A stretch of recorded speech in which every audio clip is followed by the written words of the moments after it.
YSR Congress party Panchayati Raj విభాగం ఆధ్వర్యంలో రాష్ట్ర వ్యాప్తంగా కూడా ఏదైతే హైకోర్టు ఇచ్చినటువంటి జడ్జిమెంట్ను అమలు చేయండి, 2005 ఉపాధి హామీ ఎన్ఆర్ఈజీఎస్ చట్టాన్ని యాజ్ టీజ్ గా అమలు పరచండి, ఈ యొక్క ఎన్ఆర్ఈజీఎస్ చట్టాన్ని తుంగలోకి తెక్కి ఏదైతే సర్పంచుల వ్యవస్థను, మండల పరిషత్ వ్యవస్థను ఇక గొంతు కోసేటువంటి పద్ధతిలో స్థానిక శాసనసభ్యులు, తెలుగుదేశం పార్టీ కూటమి నాయకులు చెప్పినటువంటి వ్యక్తులకు మెమరాండమ్ ఆఫ్ అండర్స్టాండింగ్ పేరిట కాంట్రాక్టర్ల పేరుతో లక్షల రూపాయల్ని ఈ రోజు ప్రొసీడింగ్స్ రాసి వాళ్లకు పప్పు బెల్లాలుగా మారిగా పంచిపెట్టడాన్ని వైఎస్ఆర్ కాంగ్రెస్ పార్టీ తీవ్రంగా ఆక్షేపిస్తూ, ఖండిస్తూ దీని మీద హైకోర్టులో ఛాలెంజ్ చేయడం జరిగింది.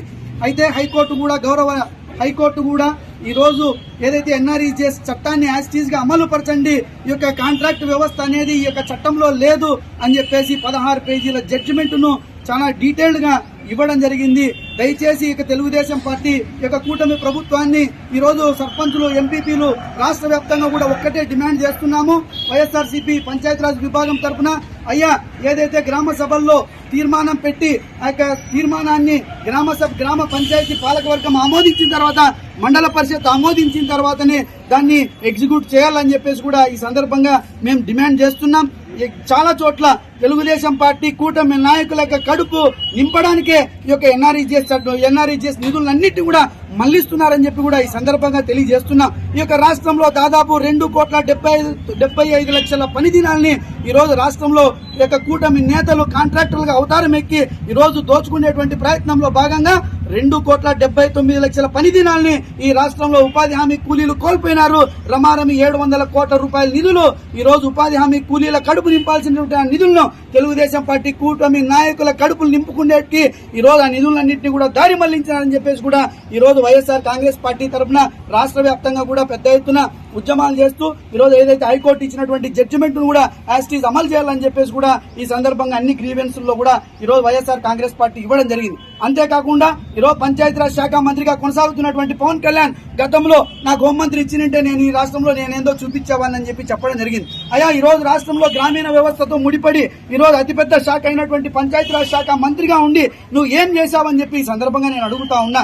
సాక్షాత్తు నీ ముఖ్యమంత్రి చంద్రబాబు నాయుడు నీ మంత్రివర్గ సమావేశంలో నీకు 10వ ర్యాంకు వచ్చింది, ముద్దపప్పు అని చెప్పుకునేటువంటి లోకేష్ కంటే నువ్వు అధ్వానంగా ఉన్నావు, నీకు 10వ ర్యాంకు కేటాయిస్తానని చెప్పి కేటాయిస్తే ఈ రోజు కూడా జనసేన నాయకులు గాని, ఈ రోజు కూడా పవన్ కళ్యాణ్ గాని, ఈ రోజు కూడా నాదెండ్ల మనోహర్ గాని ఎక్కడ కూడా చిన్నగా ఖండించినటువంటి పాపాన పోలే.